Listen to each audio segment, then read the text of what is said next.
Située dans la partie ouest de la République démocratique du Congo, la province du Congo central est l'une des rares du pays à posséder d'importants sites touristiques et historiques. Elle en regorge plus de 170. Ceux-ci sont répartis par entités et catégories, des sites naturels, artificiels, historiques, industriels, culturels et d'attractions spéciales. Plusieurs de ces sites sont accessibles par véhicule, par moto, par vélo, par pied, entre autres. Zongo, jardin botanique de Kisantu, grotte de Banzangongo où on trouve des poissons aveugles, une exclusivité mondiale, la cité sainte d'Enkamba, Nouvelle-Jérusalem, port de Matadi, barrage d'Inga, mausolée des Kassavubu, baobab de Stanley, plage d'Ondé sur la côte de l'océan Atlantique, mangroves. Le Congo central, province chère à Simon Kimbangu, Ndona Kimpavita et Kassavubu, un vrai scandale touristique.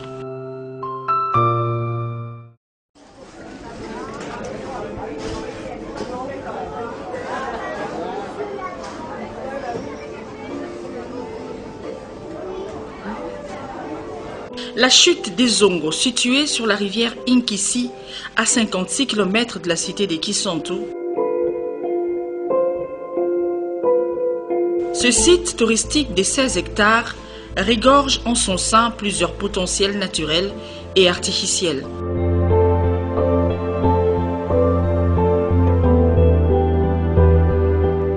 On y trouve le panneau de la légende des Zongo.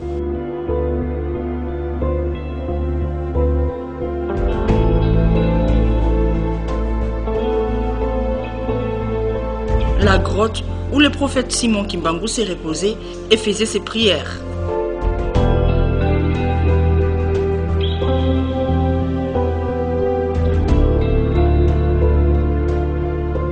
La vue panoramique de la chute ainsi que la douche naturelle.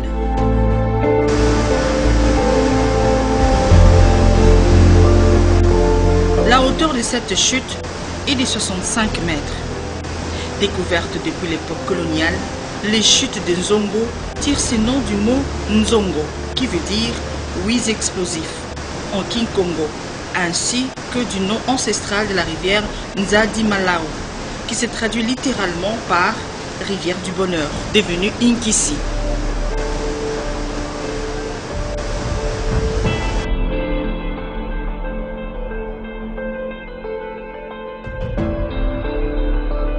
Aujourd'hui encore, les superbes chutes des Zongo émerveillent plus d'un. Chose étonnante, lorsque vous lancez les cris Nzongo de toutes vos tripes, vous serez arrosé par l'éternel pluie légendaire de cette chute.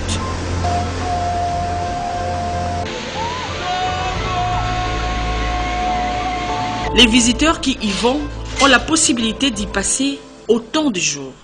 Depuis 2001, les différentes chutes des Zongo constituent l'un des patrimoines mondiaux culturels de la province du Congo central.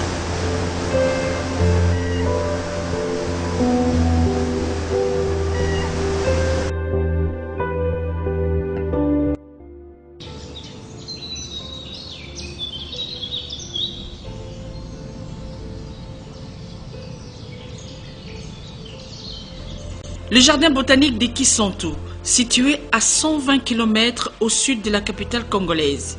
Il s'étend sur 225 hectares, dont 80 sont aménagés.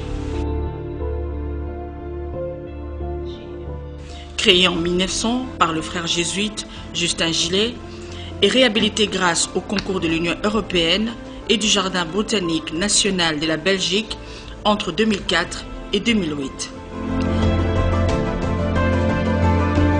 On y trouve plus de 3500 espèces végétales qui sont réparties en collections, notamment la plante dinosaure, l'arbre qui marche,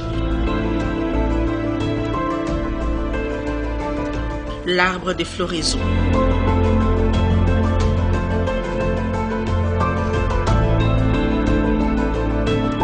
Le jardin botanique de Kisantu dispose d'un musée où on retrouve les échantillons animaux et végétaux, à savoir la plus grande graine du monde, le pied d'éléphant et des pierres archéologiques. On trouve également des animaux comme le babouin, le chacal, les crocodiles femelles.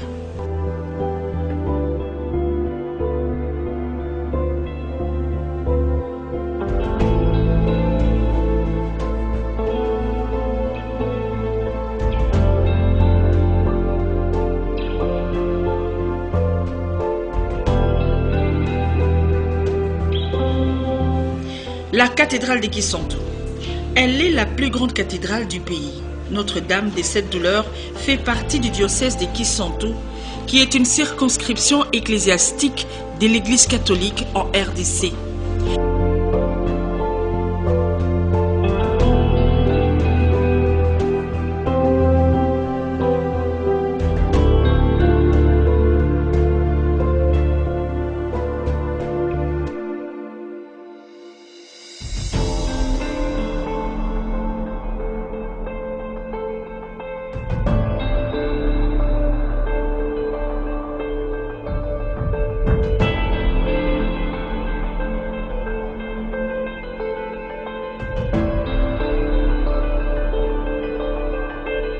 Elle se trouve à environ 120 km au sud de Kinshasa. Cette cathédrale a été construite de 1926 à 1936 par les jésuites belges à la suite de la croissance démographique. Elle reste la plus grande église du pays. C'est dans cet édifice religieux qu'a été enterré le tout premier évêque noir en Afrique centrale, Monseigneur Kimbondo Pierre.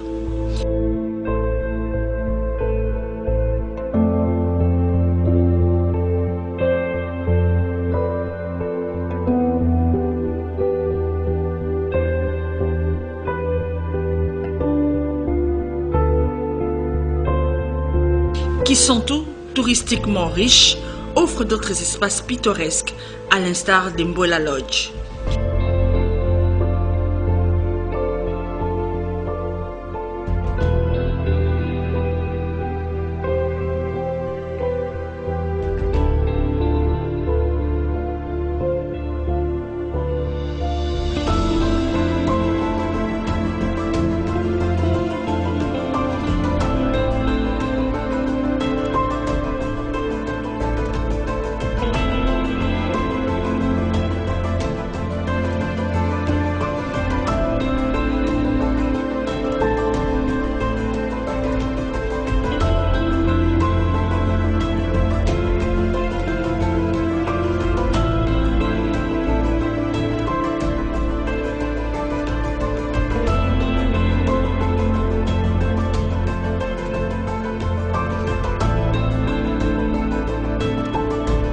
Les grottes des Mbanzangungu sont des tunnels naturels découvertes en 1915 par le colonel belge Tordeur, à 5 km au sud de la cité, dans le village des Mbambantoto.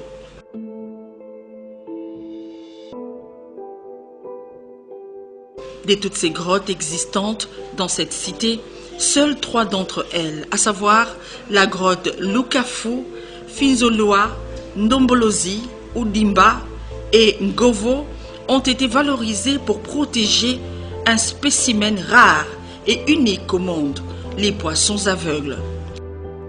Ces poissons sans yeux constituent une rareté zoologique pour le monde scientifique, vivant exclusivement à l'abri de la lumière.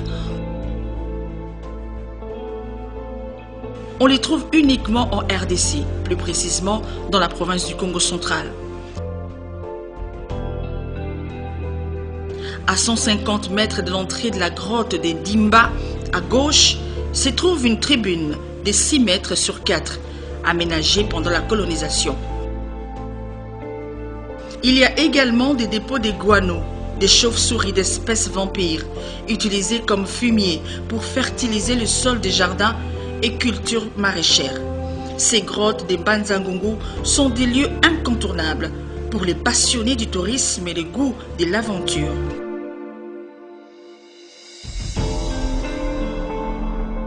Personne à ce jour ne connaît le bout du tunnel de la grotte Dimba.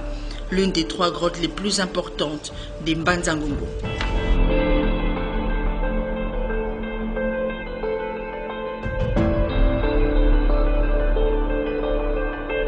Autre site par excellence, la cité sainte des Kamba, appelée Nouvelle-Jérusalem par les Kimbanguistes.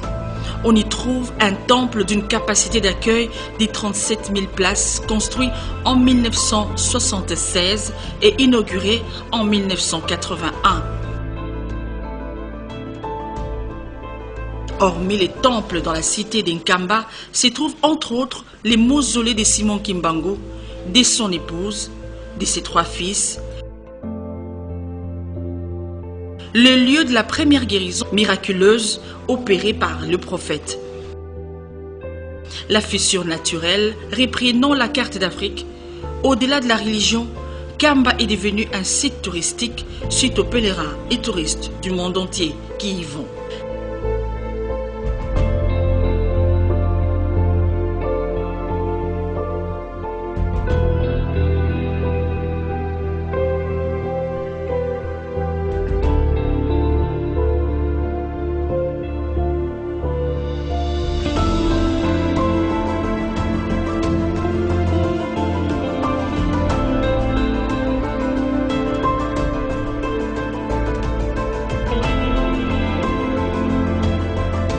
Les chutes des Vampa, elles sont situées au secteur de Kimpese, au territoire de Songololo.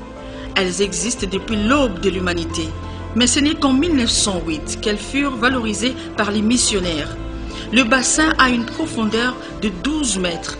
Il faut ramper pour franchir le dernier passage afin de voir la chute des Vampa de près. Vampa est cette rivière qui serpente à travers le mont Cristal.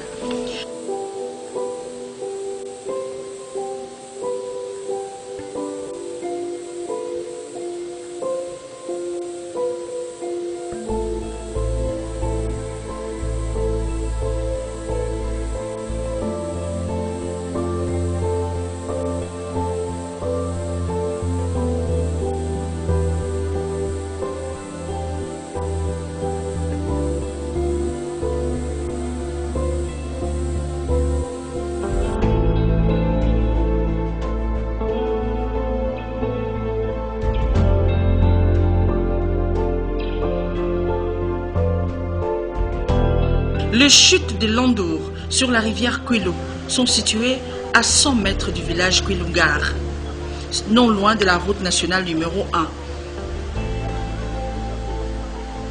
Des pierres en forme de plaquettes sont la particularité de ces sites.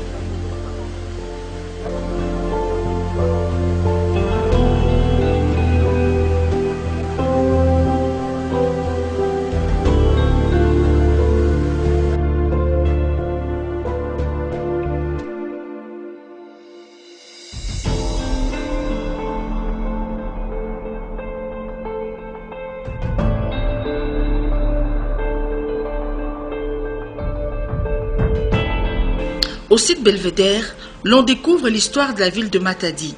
Belvédère est un mot italien qui signifie « belle vue ». Cela se rapporte à la vue panoramique de la ville de Matadi que l'on a à partir de ce site surélevé. Ce lieu qui existe depuis 1948, il est visité pour son monument qui a la forme d'une tombe parce qu'il a été érigé à la mémoire des personnes décédées lors de la construction du chemin de fer Matadi-Kinshasa. Sa partie haute est en cuivre et la basse en marbre.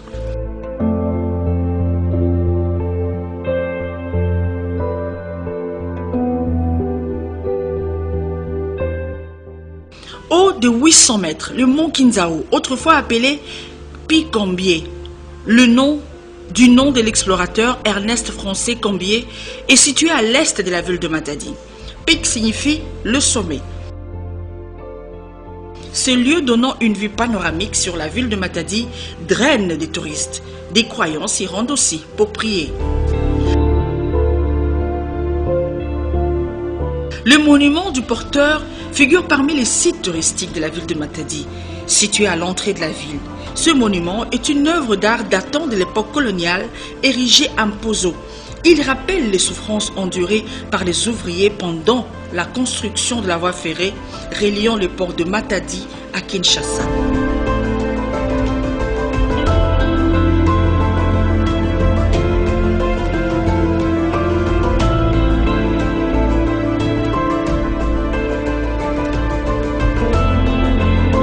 Le port de Matadi, créé au même moment que la ville de Matadi en 1886, est situé sur la rive gauche du fleuve Congo.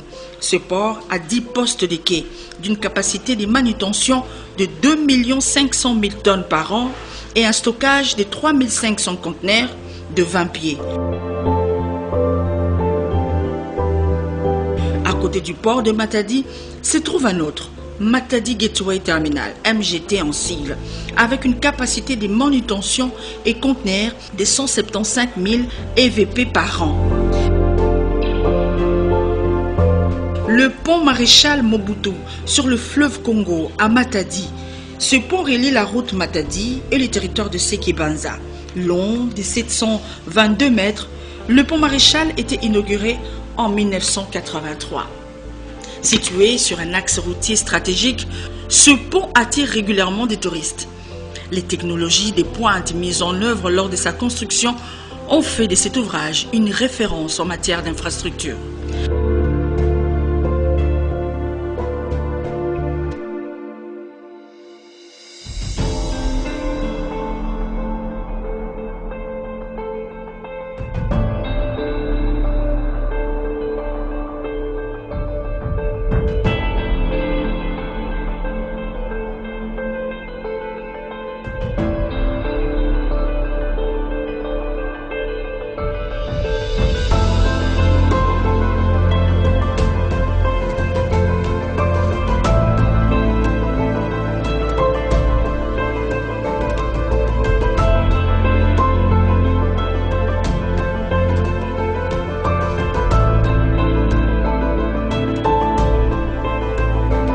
C'est dans la province du Congo central qu'on retrouve la première capitale de l'État indépendant du Congo.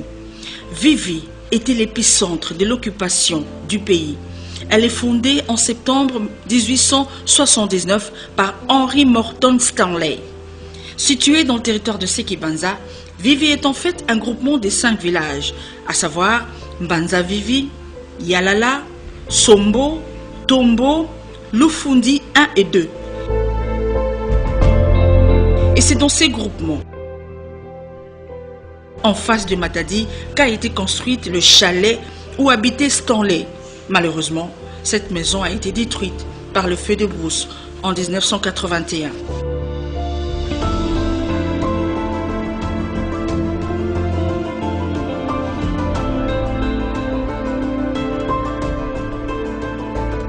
Inga est à 67,8 km de Matadi via la route nationale numéro 1. La cité d'Inga est dans le territoire de Sekebanza, province du Congo central. C'est ici où sont construites 2 centrales hydroélectriques, Inga 1 et Inga 2. La technologie mise en place dans la construction et le système de fonctionnement de ces centrales hyper puissantes fait objet d'une curiosité touristique. Chaque année, des milliers de personnes rêvent visiter Inga pour contempler non seulement la magie de la technologie, mais aussi le paysage de cette cité.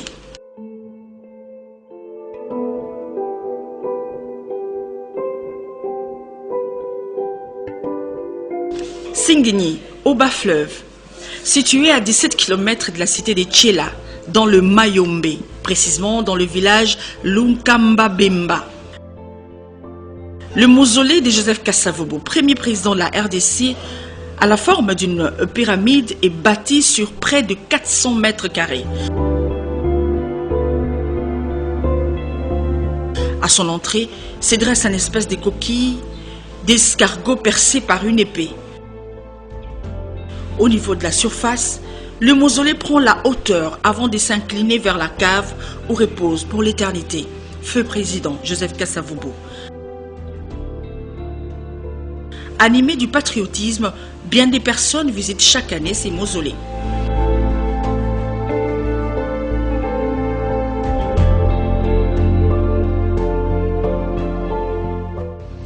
Toujours dans les Mayombe se trouve la mission de Kangu à 79 km de Boma avant d'arriver à Tchela, construite par les religieux de la congrégation du Cœur Immaculé de Marie, CICM, communément appelé le Père de Skets.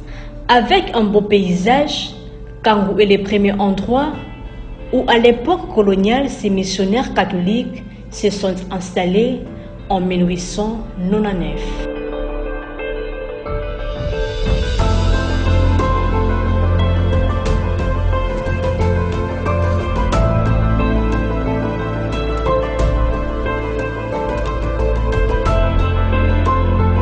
Boma, à 122,2 km de Matadi et à 469,7 km de Kinshasa, suite à son caractère historique, cette ville regorge plusieurs sites touristiques. Le Baobab de Stanley est un site historique qui raconte les premiers pas de l'explorateur anglais Henry Morton Stanley au Congo. Cet arbre avait servi de campement à Stanley et ses troupes en provenance des Zanzibar le 9 août 1877. Ces baobabs qui attirent l'attention de tout voyageur en séjour à Boma à plus de 700 ans d'âge.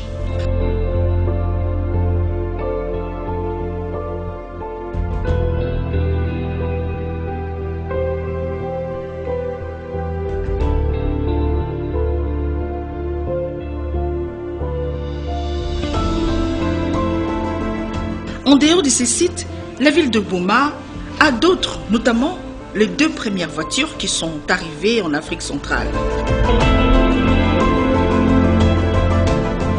La première voiture de marque Mercedes aux pneus tubeless. La deuxième de marque LaSalle arriva en 1925.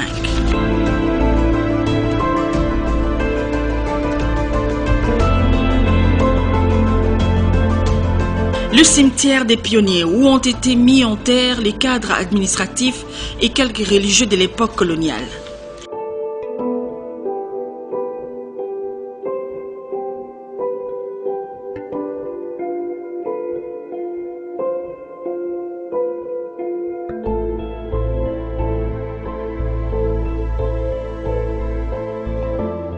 La première cathédrale catholique du Congo et de l'Afrique centrale, construite en septembre 1886. Elle faisait initialement 25 mètres de longueur, 12 mètres de largeur et 15 de hauteur. Elle a depuis été rétrécie pour faire place à la grande cathédrale actuelle, Notre-Dame de l'Assomption.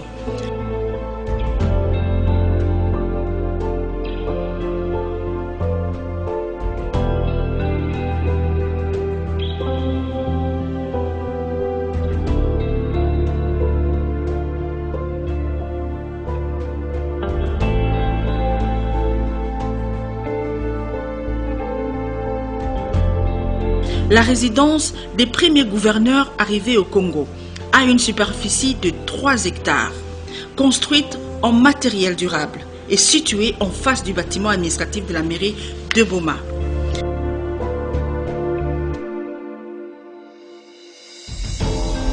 La tombe du premier chef coutumier et premier chef du village de Boma, non loin du parquet et du tribunal des grandes instances de Boma, attire depuis un temps l'attention de plus d'une personne.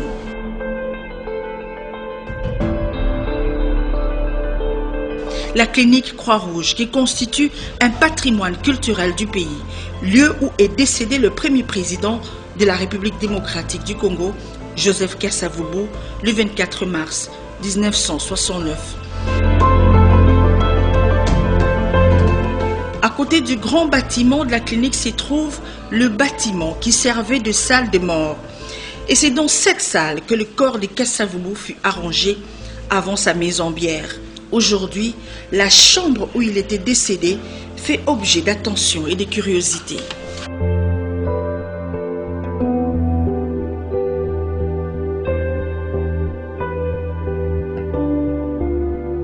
Nganda Sevem, appelé autrefois Mont du Saint-Esprit, montre une vue panoramique du port international de Boma et de l'île de cette ville.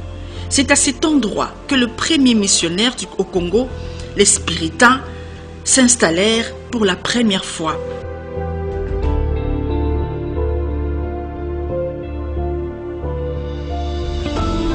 À côté de l'entrée du port international de Boma se trouve le lieu où fut construit le premier camp militaire en RDC en 1885 par Camille Kokia.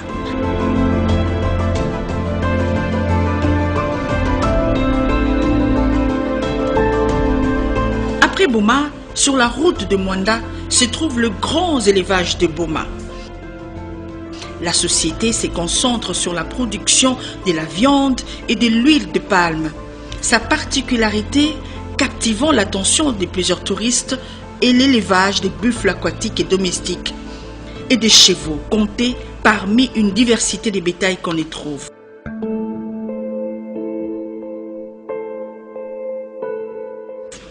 La ville côtière de Mwanda est située à 560 km de la capitale congolaise. Elle est la fenêtre ouverte du pays sur l'océan Atlantique. Avec ses modestes 38 km de côte, Mwanda est le seul territoire maritime du pays et un petit paradis qui regorge des sites touristiques. À savoir la plage Tondé non loin de Mangrove, les sites touristiques des esclaves situés à 14 km de la grande cité dans la forêt des Voula en Sianfomo. Sianfomo signifie terre de roi.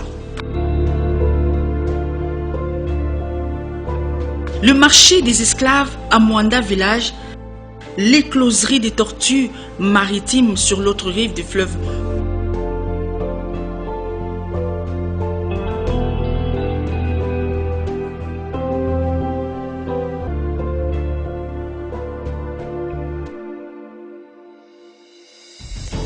La marmite de conservation de nourriture des esclaves, toujours à Mwanda village.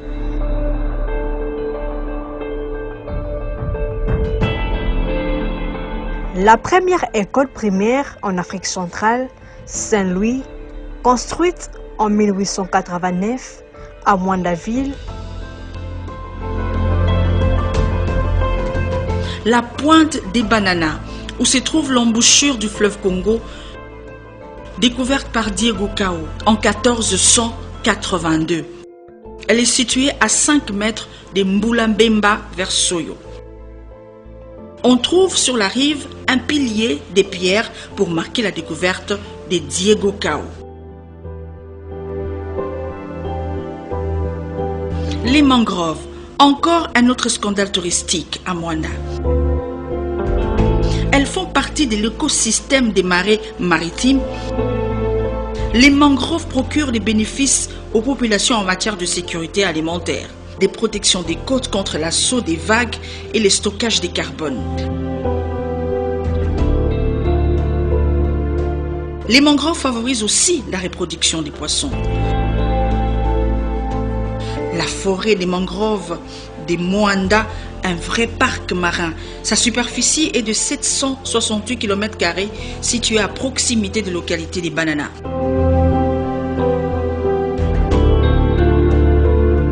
La Société congolaise des industries des raffinages, SOCIR en sigle, elle est créée en 1963. Elle dispose également d'une capacité de stockage de 160 000 m3 de carburant. Il y a également la Perenco, une autre société pétrolière se trouvant à Mwanda.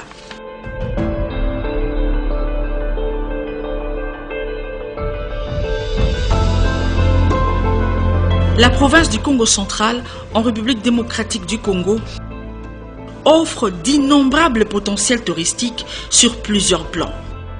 Historiques, géographiques, industriels, des Kasangolo à Yema tout en entrant dans le Mayombe.